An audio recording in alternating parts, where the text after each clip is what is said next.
Welcome back, everybody, to another episode of the Blazer Victory Podcast. John Duncan here, and I'm joined, as always, with my co-host Darian Smith.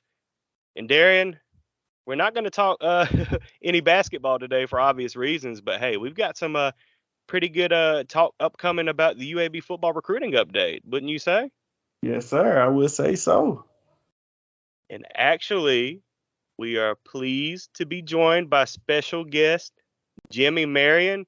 You guys might know him on Twitter as the UAB athletics fan. So definitely, hey, we've said it before on previous episodes. If you are not following that Twitter handle, give him a follow right now. There's nobody else in this on Twitter or any place that covers UAB recruiting like Jimmy does. So follow at UAB athletics fan. But Jimmy, welcome to the show. Hey, I appreciate it, John. Definitely excited to talk some UAB recruiting content today. Yes, definitely. A lot of positive vibes too. We need that in UAB athletics right now with the basketball team slumping like they have recently. But before we get started, hey, you guys know the drill. If you are not subscribed to the Blazer Victory podcast where you're listening to us right now, whether that's on Apple Podcasts, Spotify, YouTube, Podbean, wherever, hit that follow or subscribe button so you do not miss any future episodes of the Blazer Victory podcast. And also, hey, if you haven't bought a Blazer Victory Podcast hoodie, what are you waiting for? I'll put the link in the description. You can go ahead and click that link and get you a nice, warm, stylish hoodie. Different colors. Different color. Yeah, we got white. Hey. The icy white, you know. Yes, that's my favorite. Yeah, I like the icy white. Yeah. The icy white. I like the black. I'm like, I like to be, inconspicuous. I come around the corner. You never know. You just see the logo up front, just the black hoodie and the logo. I look dangerous, So, or you can get the gray. I like the charcoal gray look. So just check it out, man. I think you guys will like it. I really love the material of the hoodie too. So just check it out. Definitely. And we've got t-shirts, short sleeve, long sleeves, and hoodies. Go to storefrontier.com/blazerpod. But I will put the link directly to go to the hoodie. So definitely pick up one of those and just help support the show. This is a free show. We don't charge anything. So, hey, help support us and get a Blazer Victory Podcast hoodie today. But Jimmy, so this is your first time on the Blazer Victory Podcast. I'm going to have to ask you to give just a short, a few minute intro about yourself, like how you became a UAB fan. And my goodness, like, how do you do what you do, man? Because you are always, hey, he's the suit. I remember talking to John. I'm like, who is this dude? Like, who is this account? Like, I don't know who this is. I'm just message the guy. I don't know. And he was like, dude, my name, my handle, like, my name is right there. I was like, oh, I didn't know, man. Yeah, no. Just a little bit about me. I mean, I've been a UAB fan for quite some time. So I started going to UAB events 18 years ago with my dad. I went to school at UAB 2010, graduated in 2014. I was a part of student life on campus, heavily involved in even the athletic department as a student. And so I would be certainly what you would define as a diehard fan. I've actually had the account for a little over a decade now. And just like anything else, I just thought, hey, why not create an account on Twitter? For me, being a UAB fan, I always felt like there was somewhat of a void in just content about UAB recruitment. And so over time, I just really developed an interest and a passion for that side of the business. I didn't play football at any level, trust me. And I'm not an X's and O's guy. I don't watch the film like Darian. So, recruiting's always been, just my way of connecting to the game and really giving back to the UAB fan base again in an area where I'm not quite sure that we've had that content like some other fan bases over time. I love it, man. Definitely. I definitely feel like it fills a much needed void because I feel like that recruiting bridge, I feel like what John created this platform, right? Like John is the OG, and I think it's the glue, it's the connector, and I feel like it's been the best thing for us. And of course, I'm the former player guy, I got some inside knowledge, and stuff like that. I watch film, I'm a film junkie. The offensive linemen are always the smartest guys on the team, so I was the center. And then but that void for recruiting, if you look at a lot of teams, they have that voice, like, who's visiting, what they said, and I look over at the 24/7 page for us. I'm like, dude, please just update it. Like, we don't have to have all the knowledge, that Alabama, recruiting has, or Georgia recruiting, where who taking a visit, what day they coming, where they going, what are they thinking. Texas, I see more on Texas recruiting than I do UAB, and I'm just like, I don't want this content on my feed. I'm not even lying. Why is this on my feed? I've seen 50 articles about Arch Manning. Oh yeah. So I'm just really, really appreciative and grateful that we do have someone that's really taking it as serious as you and as thorough as you are. Like, you're very thorough with what you do, and I think it's a void that you're feeling that's much needed, and I think it has a lot of room to grow.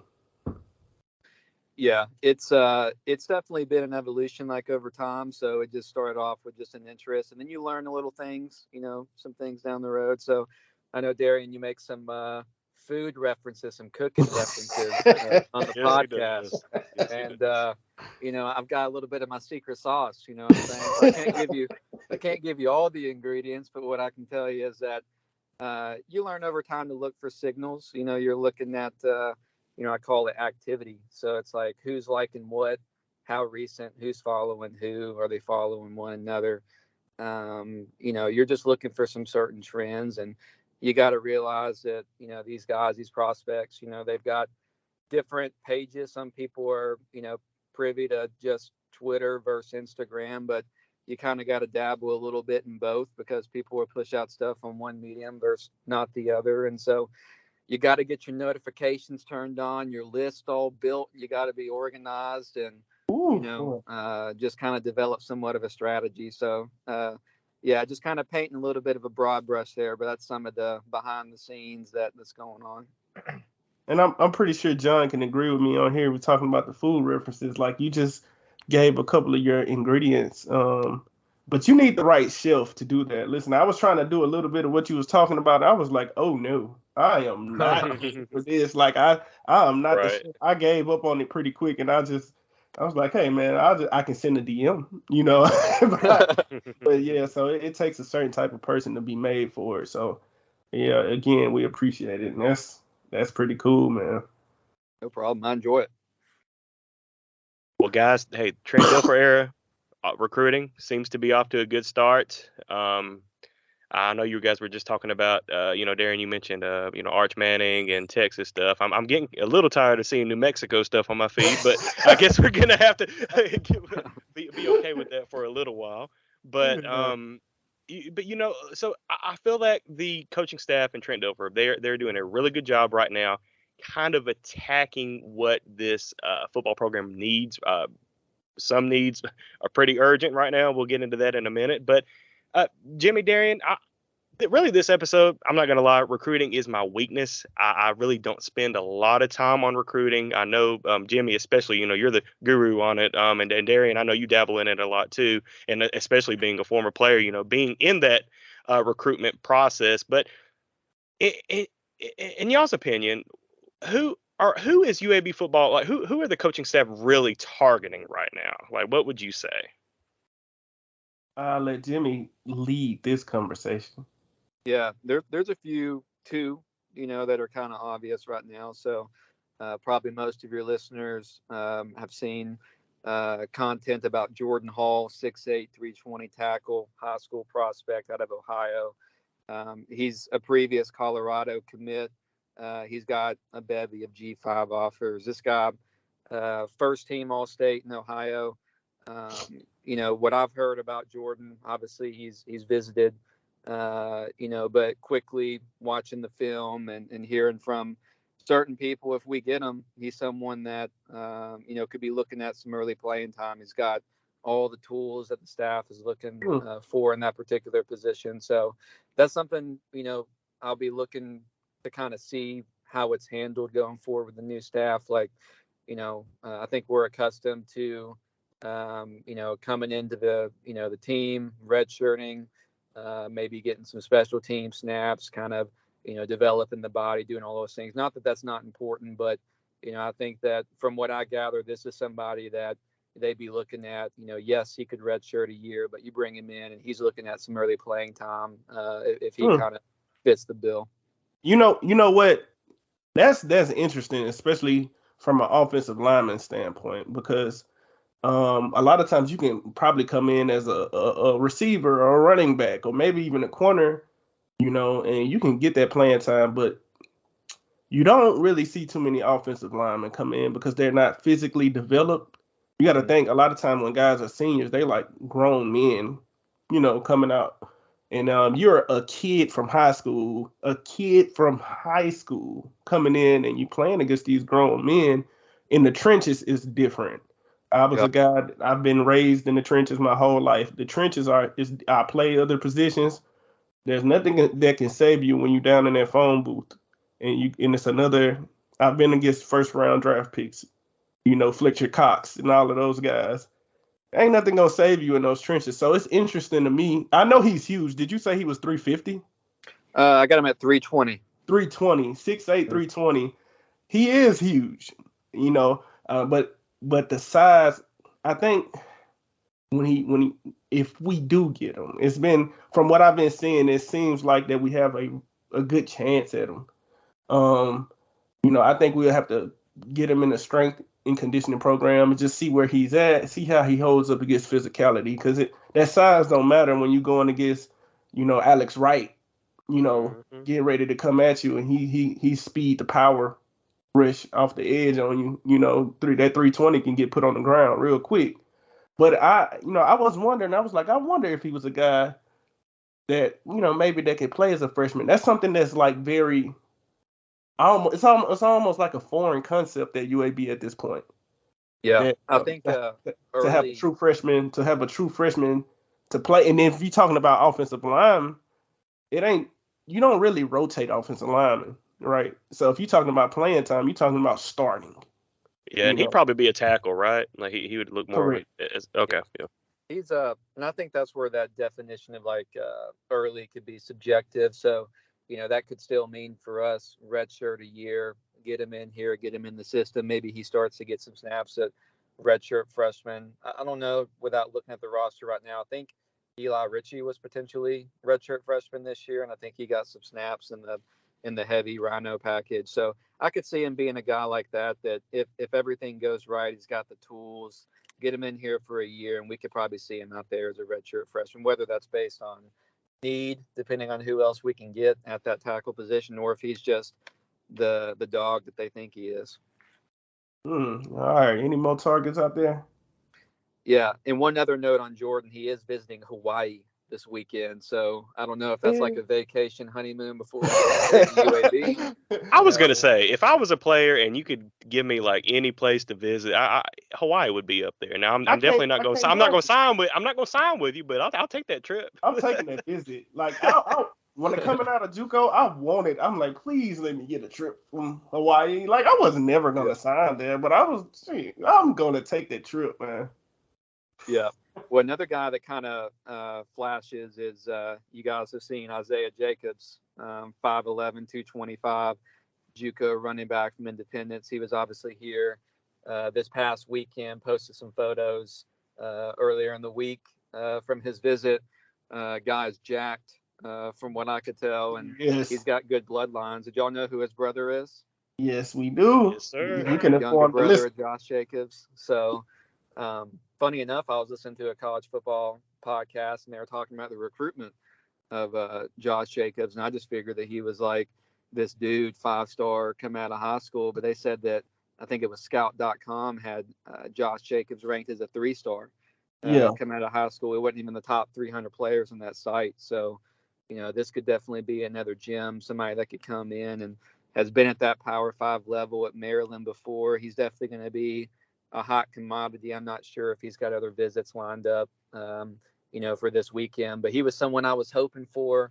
When I got that notification last night, I was like, I hope this is the commitment tweet, but it was just the photos from the visit. But I know he's going to be somebody that hopefully, we'll get some good news about on signing day. All right. Like, he played at Maryland too, didn't he? Yep. Okay. Yeah, he's a Maryland bounce back. I checked out his film. Very complete back. That's one thing. Like even with Debo had not. Don't get me wrong. Like Debo's the most talented, probably the best player that we've had, arguably. And like especially if you take away the fumbles. But but as far as complete when it comes to blocking. So if you look at his film, like the dude ain't got the muscles for no reason. Like he really uses his size and man, even as like a lead blocker, he was getting out there and just jacking guys up. But he's a physical runner and he's good at like everything. Like he just seemed like a guy that you could just plug and play and don't have to worry about. And he has those good bloodlines to where he's been around football his whole life. He knows, I'm pretty sure he knows everything about the running back position. And so those guys know to play the position in its entirety, meaning that he just doesn't have a weakness out there. He may not be the top end talent in certain areas like a Debo is, but Debo had a weakness in catching the ball and blocking, and turning the ball over. But his running expertise kind of trumped all of that. But it'll be cool to have a complete bag, and I think you can mix that with Skull really nicely, and you have a nice, especially with Spoon. With the Spoon, when he got in, he showed some real good flashes, and Tay McCurry did too. So I think it'll round out our running back room really, really well. Yeah, agree. Well, some other guys that just kind of like to note, put a little footnote on it. We had two players visit before early signing day that we're aware of that since then we haven't heard much on. One was a 6'1", 210 linebacker, JUCO out of California, I believe his name is Jack St. Fleur. Lightly recruited in some respects. I know he's got a UAB offer.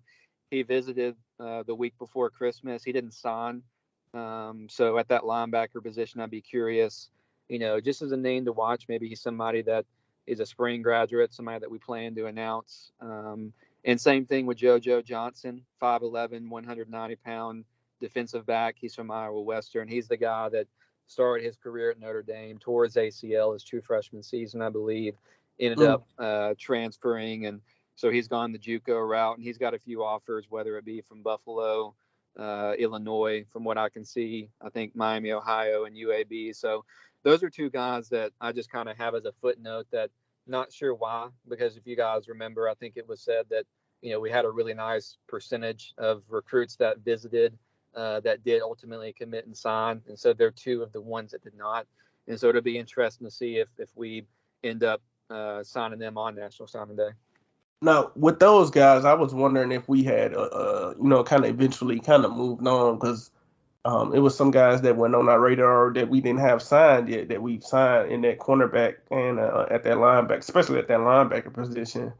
But I really did like JoJo. I liked his film. I checked out his film while he was at JUCO, and the guy was pretty locked down. He's a Notre Dame bounce back. And I was like, man, so even with the guys that we brought in, we brought in some really, really good cornerbacks transfer wise, and we brought in some really good freshman corners. And we still got Kobe Dempsey and D-Mac and a couple of other corners already on the squad.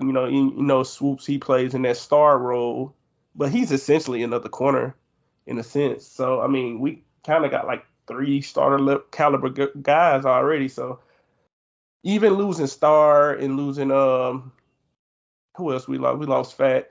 What's his? I know his nickname. I can't think of his real name right now. But in that slot, Bonham, yeah, Devondre Bonham, yeah. Yeah, and we lost CD Daniels. It's corner. We lost a couple safeties, but I think our defensive backfield, man, it's kind of like a receiver room.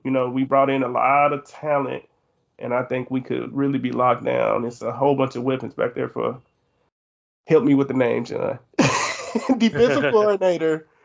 Sione Taufo. Yeah. Sione Taufo. Yeah. Sione Taufo.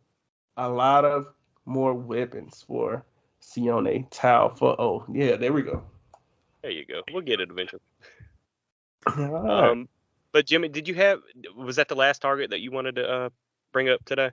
There's a few, just a couple quick hitters here. So, Yeah, go for it. we've had some recent offers that have gone out. You guys may have seen, I think it might have been earlier this week. We had a Corey Milliner, 6'2", 165 receiver from Benjamin Russell.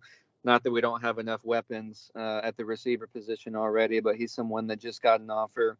QB is always a fun topic to talk about when you're talking about Trent and the staff he's built around him, the Elite 11 connections. And you've got the offer that went out to Ray Woods here locally, 6'3", 215 QB. So it'll be interesting to see if he's someone that we can flip from, I believe, Dartmouth. Thank you. I was thinking Duquesne, but yeah, Dartmouth. So it'll be interesting to see if we can flip him. Darian and I have talked a little bit about the linebacker from Lipscomb, Brian Longwell. This is a guy that's 6'1", 225. He's got Power 5 offers from Arizona State, Auburn, Colorado, Vanderbilt. We offered him early December, along with some of the other prospects that were at Lipscomb Academy. And, I did see in an article that we were in consideration, but just kind of paraphrasing here, I think he was trying to decide, does he want to go somewhere that, with a staff that he's familiar, that would be quote unquote the G5 level, or does he want to go, take that leap of faith and take that P5, opportunity? And, he's going to have to make a decision here soon. And he's coming off an Arizona State OV this past weekend. So I don't know if we're still in the mix. We'll talk about probably the linebacker group a little bit later, but those are just some names. And then one more before I forget, William James. He's a 6 foot 180 corner from Theodore High School here in Alabama. He's someone that's supposed to be visiting. I don't know if it was last weekend or this upcoming. He's someone that is a one-time Southern Miss commit. He, in the article that I saw, was hoping for and waiting for an Auburn offer. If the Auburn offer doesn't come, he's someone that has got some really nice G5 offers, the FAUs, the Memphises, the South Alabama Troys. So he's someone that, I've got on my radar that could be a really nice quality pickup for us here on National Signing Day. What about Desmond Little? Yeah. I got a category on this sheet here, mystery. So there's a few mystery guys. Those are some of the funnest ones to talk about because some just come out of nowhere. Like y'all know, earlier this week, I posted about what was his name, Kendall Johnson, and just seeing he's like a one-off on social media. You look at his Twitter account, doesn't look like he's followed by a single staff member that we have. And, all of a sudden you look at Instagram and he's a week ago, he's posting that he's committed to UAB. And I'm like, who is this guy? So, yeah, Desmond Little's on that mystery list. I feel kind of good about that one, that we'll end up landing him. And then Ryan Peppins, we talked a little bit about him, wide receiver, another local guy, high-level talent. Those are on my mystery list. Well, I love it. Hey, if UAB can land some of those, I mean that makes me feel a lot better about certain positions. But my main focus too, and I know the staff is trying hard, and we just mentioned, Jimmy mentioned a couple of these guys. It's offensive line, because for those that don't realize, UAB is not going to be bringing back a single starter on the offensive line for the 2023 season. Now, there's some talent there. We mentioned Eli Ritchie earlier. You've got a couple other guys that are really talented, whether that's Trey Badowski, Brady Wilson. Those guys are still even listed on the roster right now. So there are some talented guys, but I think Trent and the staff senses, hey, we need to get some guys in right away to build that depth, and hey, bring in some of those JUCO guys too that could start right away. But if we're wanting to discuss what UAB football that the staff kind of senses that they need right now, wouldn't you guys agree that number one position is at the offensive line, whether that's tackle or guard? Or am I just No, I'm right there with you.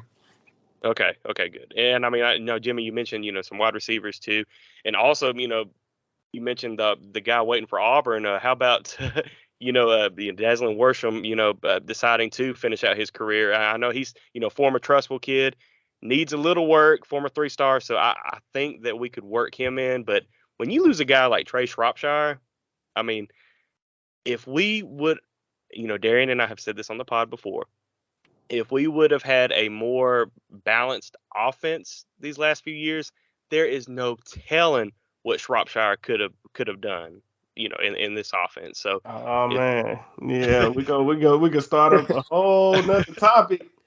Going down that route, John. You got to be careful. We'll be here another hour. I promise you. Yeah, the O line's so interesting. Like, obviously, I think leading up to maybe even like 2 weeks ago, we were thinking, hey, yeah, we're losing 3 guys, but we still got Reichert at center and we've got McGee at guard. And then you blink an eye, and then both of those guys are departing the program for 2 different reasons. And to your point, John, that's a tall task to think about replacing 5 guys. I think luckily we've got some guys, like whether it's Brady Wilson, Trey Badowski, Eli Ritchie, they've got some quality reps, but they're all going to have to step up into larger roles, and you really don't find out, what that's going to look like until you're there. At least for us, from a fan perspective, we don't have we're not at practice. We don't see it every single day. So that'll be interesting. But I've heard some really nice things about Quez Yates. So he's a guy that, at that JUCO level, had some good offers. Just came in. He's been here for a little bit. Just a monster of an O lineman. He's someone that I know the staff is excited about, and I could definitely envision Quez Yates, impressing some fans starting this spring and then going into fall camp. Yeah, so I remember looking at Yates' film. Of course, like here I go again. I'm the film junkie, right? But I remember looking at his film when we signed him, because I remember last year, I believe we signed him, and we signed like Tater Reed and Ryan Gunter, like all of these quality O lineman guys, But looking at Yates' film, I thought Yates was going to be pretty much pegged to be a starter, especially at right tackle, because I always felt like Sidney Wells' best position was at guard. I thought Sidney Wells would be the right guard, and for what it's worth, I think Sidney Wells has had a lot of like leadership qualities, like intangibles. He seemed like one of the spokesmen for the team.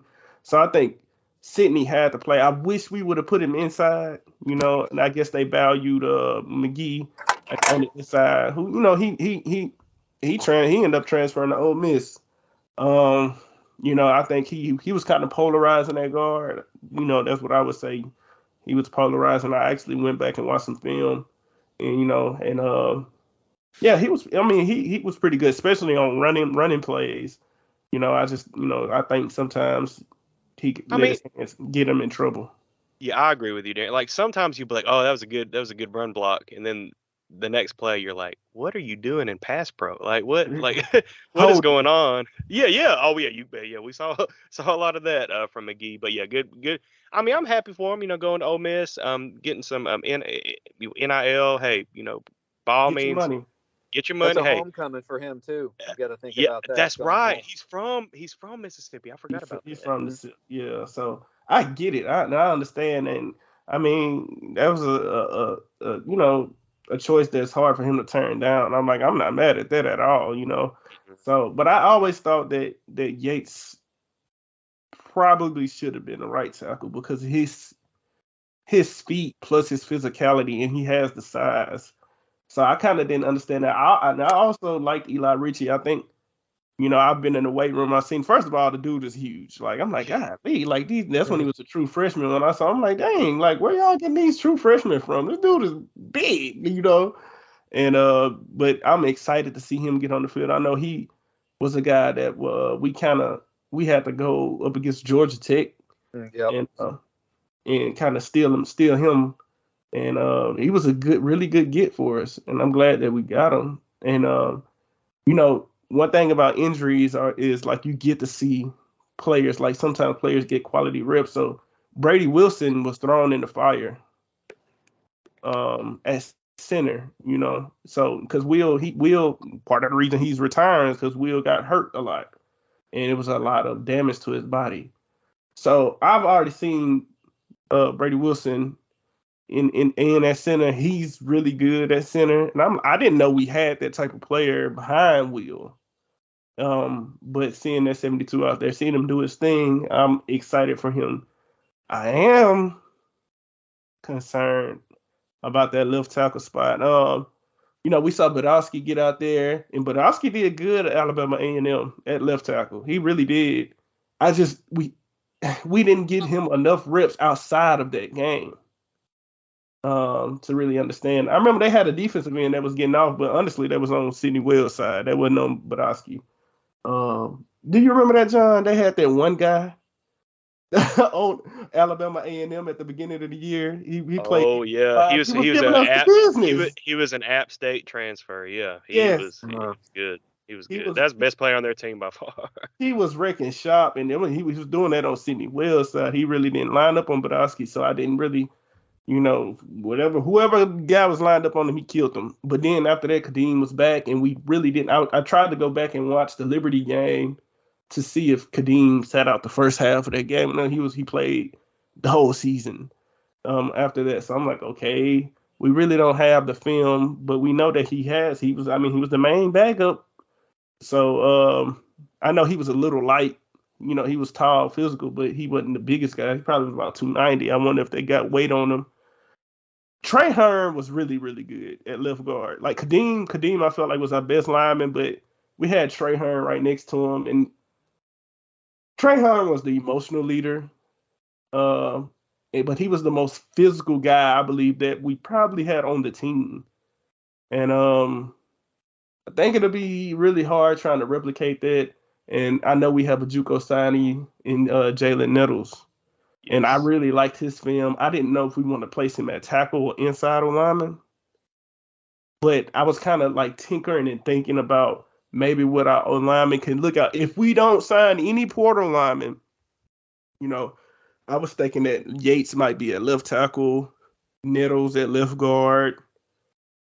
But we still got other guys that can compete for that guard position, like Zaire Flournoy. He was very physical coming out of high school. He's been incubating. I think he'll be a redshirt sophomore or junior. So and you could put Nettles at tackle too. I mean, was he 6'4"? Was he 300, 315, something around that range? So you could probably move. Yeah, so you could, if you wanted to move him to tackle, you could. Right. Now, if Jimmy, I don't know if Jimmy remember or not, if Nettles played right tackle in JUCO or if he was an inside lineman. But I think he has that versatility.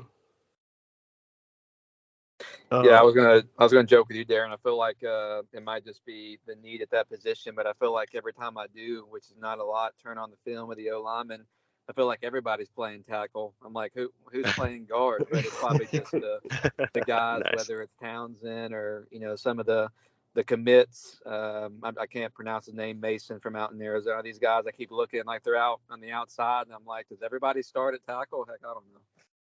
Yeah, Gunter. He was a guy that we was able to kind of swing back around and get. I forgot who he was committed to at first. He's Liberty. He was committed to Liberty, correct? And he had a slew of other offers, but we was able to keep him home. He was a tackle. I believe Tater Reed was a guard. Only thing about Reed was he was a little light. Even coming out of JUCO, he was a little light, but he's been able to, and he was hurt coming in last year. I know, being in a strength and conditioning program, his film was really good too. But being in the strength conditioning program, he's probably been able to gain that weight. He's older, I believe. I haven't seen him play, honestly. So I can't attest to say, I think he'll be the guy that slide in. I'm just going off of Trent's words. I do know he looks at Nettles as plug and play. And I mean, shoot, we got all five linemen. I'm pretty. You can peg Wilson in at center. Yates is going to start at a tackle somewhere. Yeah.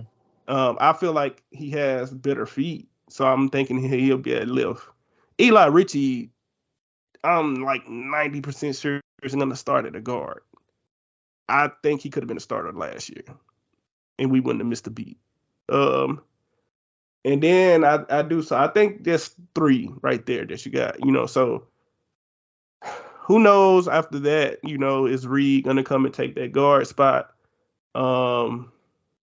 What does Flournoy? What do the other guys offer? Even though we're projecting guys, I don't think it's all as gloom as doom as it may seem. I also don't think that we're gonna run an offense that's so dependent on the offensive line being so dominant. Yeah, good point. Good point. I think, last year it's funny because a lot of times, if you have a big play offense, it's through the passing game, but we kind of depended on big play runs. It's kind of the weirdest thing, and people like to think of us as like a 4 yards and cloud of this old school offense, but I'm like, honestly, in order for us to score, we depended on those long runs. And when we didn't get them, a lot of times we were bogged down from like the 30-yard line in. If we go back and look at the film, it's like, man, we're not finishing these drives. Well, our offense wasn't creative. It was really dependent on the O-line and Debo or a big play from Shropshire. There you go. So I think with all of the weapons and the versatility that we have this year, I think we don't have to just depend on the offensive line as much as we did in the previous years. Thoughts on that, guys? Yeah. I mean, I think that from a scheme perspective, I would agree with that. And one thing I just want to remind everybody of is that we just hired our O-line coach, a week ago? So, when you look at just the timing of everything, that had to be a little challenging. We're not going to have A pluses at every position group. We waited on our O-line coach because he was a national champion and we had to wait for him to finish up his season. And so, it just takes some time. I think now that he's in place, there is going to be another transfer portal window, albeit a short one in May. Hopefully we can hold on to as many guys as we personally can. And then there will be opportunities, I can guarantee you, following spring practices at other programs where guys are going to choose to leave and look for other playing time. And we might be that destination for them. We might find our guys internally. But, there's going to be junior college guys that graduate in the spring, that graduate this summer, that might graduate in August, that always seem to kind of pop up. And, so I have faith that, we've done a great job, across the other position groups. We've done a good job here. And, if it's as much of a point of emphasis as we from a fan might believe, you can guarantee you it is there in the coaching rooms. And so it'll be something that we still have time to piece together. And I have some connections there. I can tell you from straight from the horse's mouth that it is a concern. It is something that they targeting. It's a fact. Not even from the fans, but just from them, from the coaching staff themselves. So, they see it. Everybody see it. We need more depth. We lost 5 guys up there. We lost our starting 5. Of course, we need no matter the talent that we had incubating. Yes, because we signed a slew of D linemen. We signed a slew of DBs.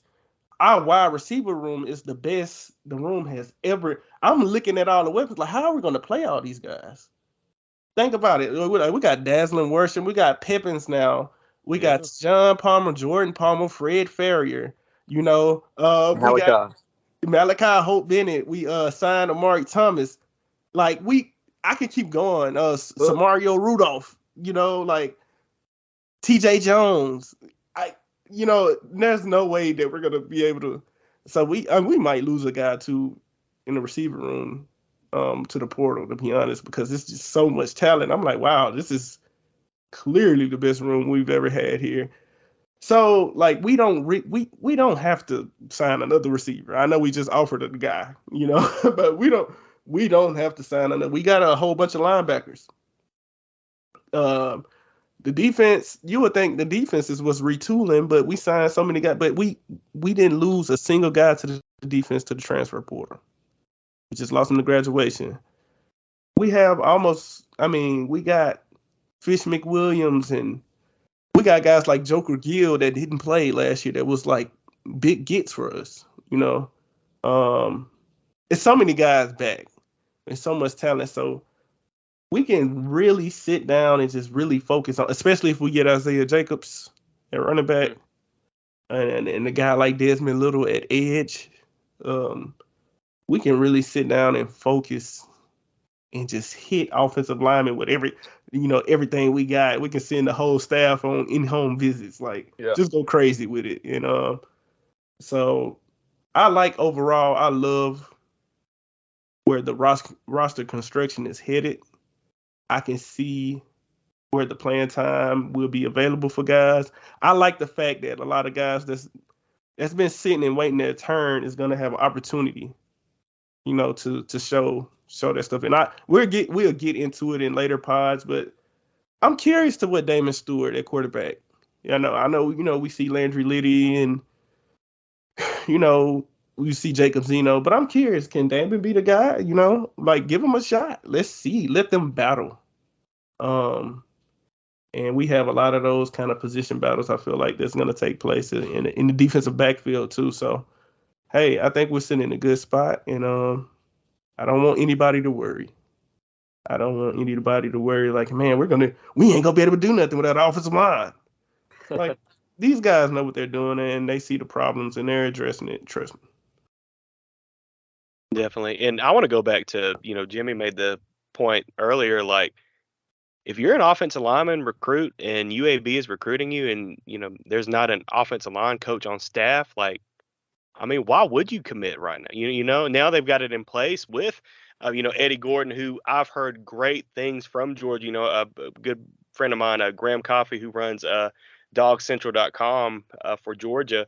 I mean, this is a guy that, this is his first on-field coaching position, but this is an analyst that has had his hands on the offensive line for Georgia these last few years. And I mean, they're back-to-back national champs. So, he's going to bring it and he's going to be able to pick out, really, really good talent to bring on the South side for that offensive line for UAB.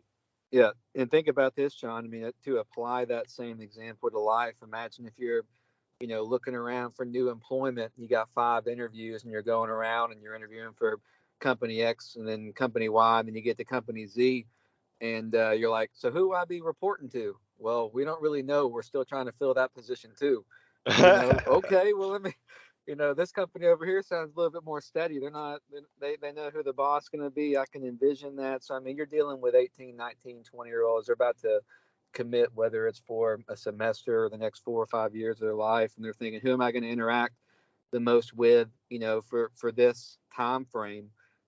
So, again, to your point, John, I've seen a lot of good stuff online about Gordon as well.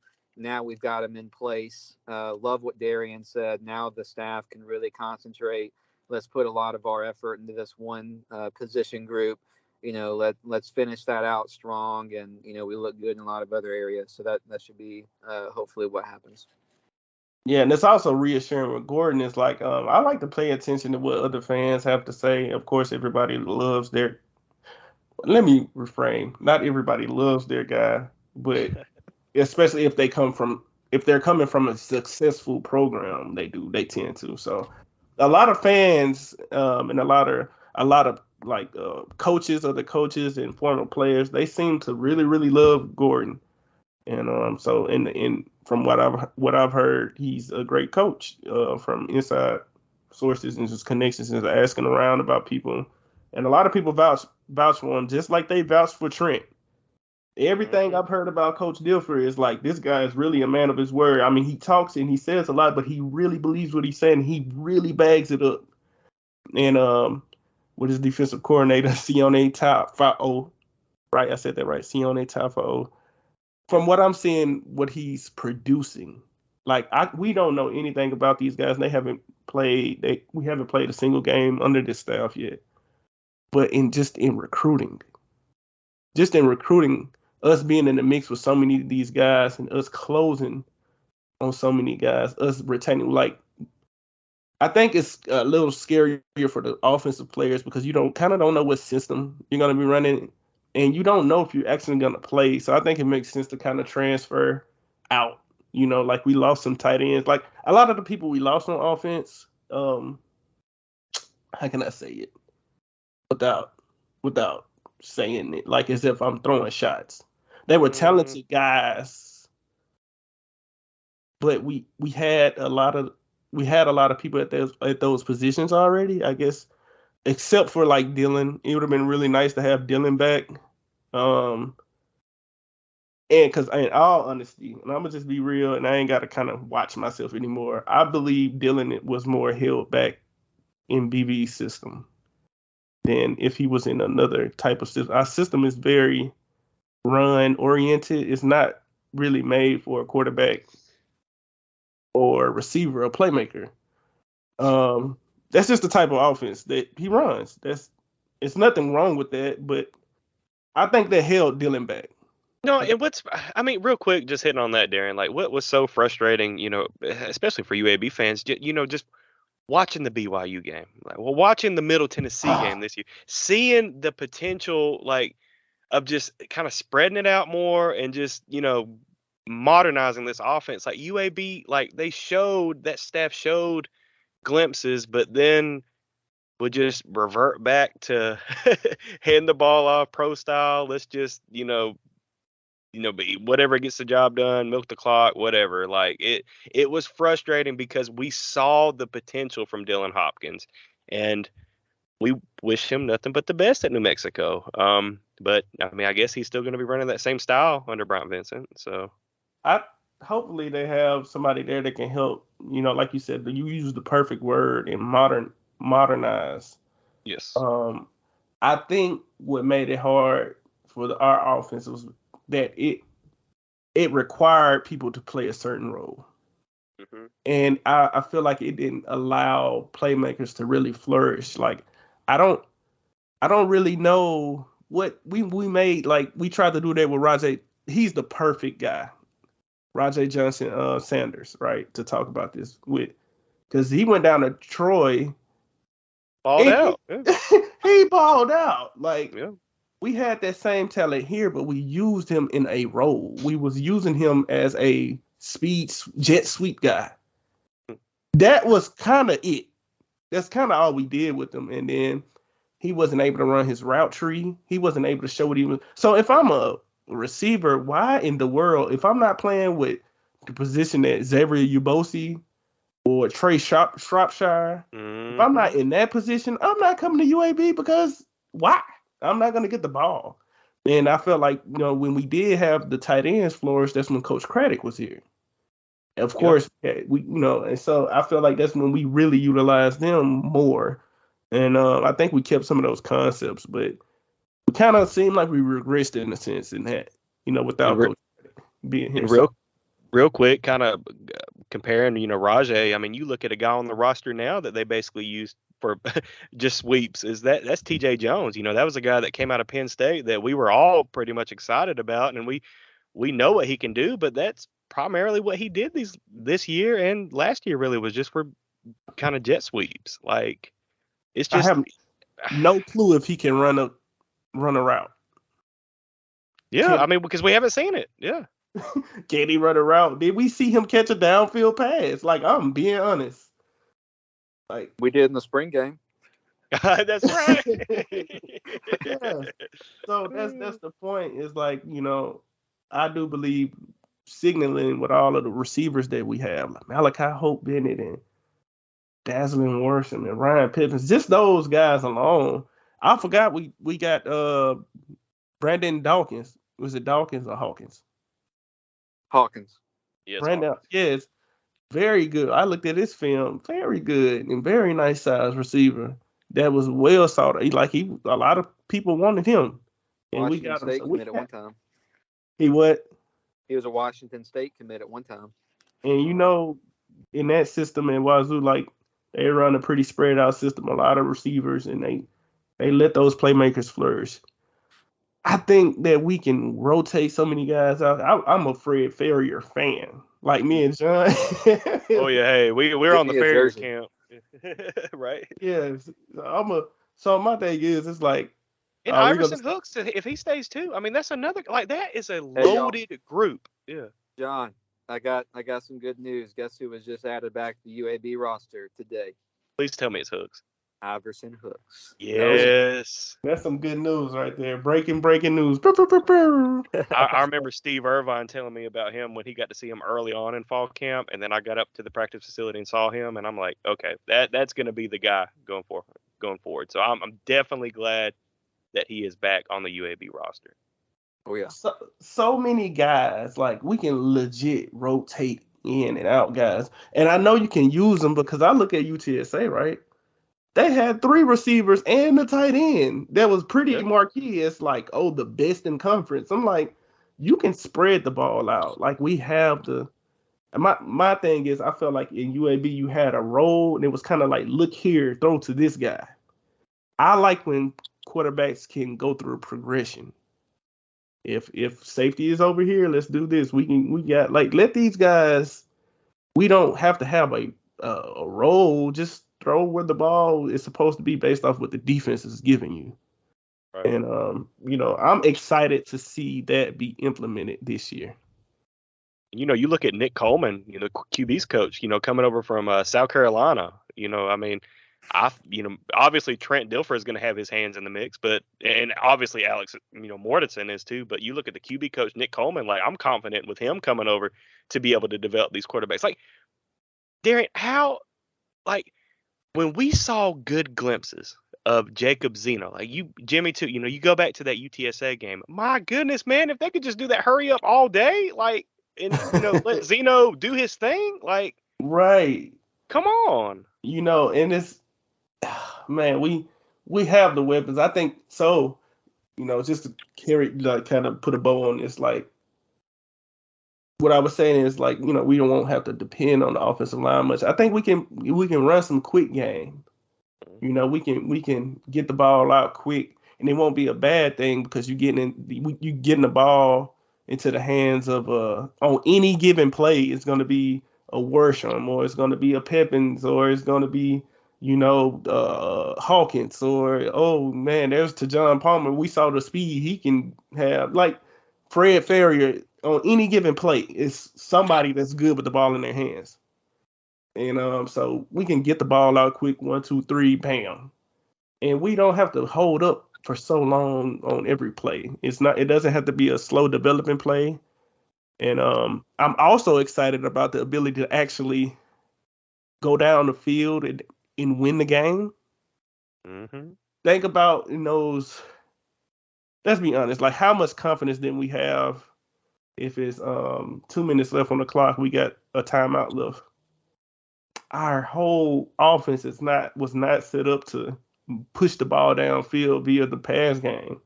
And to be real, most of the time we didn't even have a timeout left. I probably shouldn't have said that. But. Don't edit especially it early. Okay, do I need to edit that out or leave it in? Okay. But yeah, in a lot of those instances, look back at those games, we actually depended on a big run, and that's like, kind of, I guess it's just backwards to think about, but we depended on a big run. Mm-hmm. Like, we really were depending on, like, 30-yard gains in those instances in the run game, because our offense, not because of the talent, but because our offense just wasn't schematically made for that. So if we got into certain positions, it was really hard for us to get out. It was easy to box UAB in. You shut off our run game, make us make throws. In certain teams, we can make it against, like, Georgia Southern or Middle Tennessee. But if you made us play one dimensional, it was a chance that you can probably turn us over and get us into a game that we weren't familiar with, and it's lights out. So I'm just happy to see. Well, we don't know yet. I'm anticipating a more versatile and modernized offense. No doubt. Guys, anything else before we wrap it up? Yeah, we had other stuff on the agenda, but I mean, listen, how long we into this? We're about an hour. I mean, we can do we can do a part 2 or something, or we can talk about more. I really enjoyed having Jimmy on here, man. I did too. Yeah, Jimmy. I mean, you were great. I will have to have you on again if you want to come back on. I'd love to. That'd be great. Awesome. Well, hey, signing day. You guys are probably listening to this Thursday morning, Thursday evening. Signing day, February 1st, a week away. So we are all anticipating to see who else Trent Dilfer and this coaching staff adds to the hashtag Fire Breathers Only. Can't wait. And also, hey guys, don't forget 205 Day is Sunday, February 5th, 205. So go to uabsports.com and get your tickets for that event at Iron City. And before we close it out, basketball, please get it together. Like Darian and I wanted to do a basketball episode, but after that North Texas game, it's just, I mean, we really ran out of things to say. Like, and we just don't want to keep berating the team and berating West because the problems are obvious. They are still fixable. So let's just get it. Let's get right. Let's get right this weekend. At home, Thursday night, Louisiana Tech. Saturday on the road in Houston at Rice. Let's get 2 dubs and get this going on the right way because I don't know. It's just frustrating. Let's say, Jimmy, you got any thoughts on the basketball? I can't see us lose to another team that's got the mascot of an owl. We gotta overcome that on Saturday. Please overcome the Rice thing. We are so sick of Rice. I like Rice, and I ain't taking no shots at all. Right, Rice is a great school, great athletic program, but I'm just tired of losing to freaking Rice. Like, it ain't like they've been like world beaters or anything. Like, why do we have this? You want to know what's funny? When I played, we lost to Rice too. Like, I don't get it. Golly. I don't get it. I don't know what they have on us, man. They were not that good when I played them, and based off their record and what they're doing, they're not.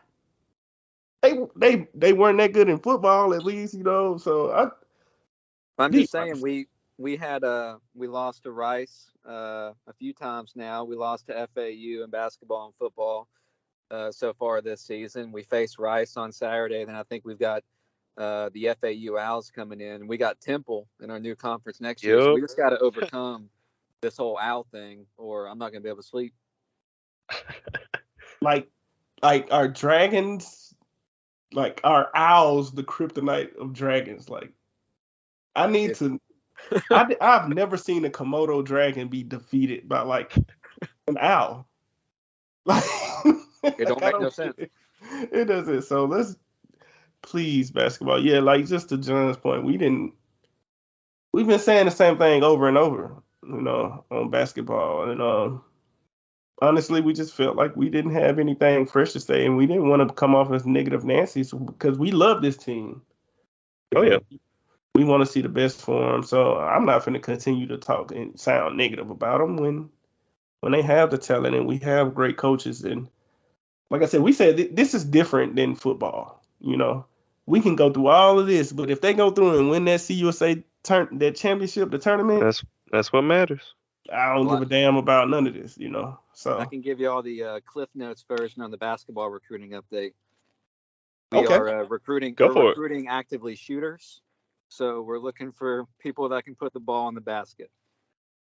Well, that's a good thing. That's a good sign. That is what we need on this team right now. Some shooters. Because I was about to send my daughter out there last game to see if she can make some shots. Lord have mercy, man. Yeah. Well, hey, let's see if basketball if the guys can start giving a hoot and take down Rice Saturday. And first and foremost, take down La Tech for potentially the last time. That was such a dad pun. That's a dad pun. Yeah. You're a successful dad. Only successful dads can say stuff like that. So there you go. All right, Darren, you want to wrap us up? Blazer Nation, let's ride.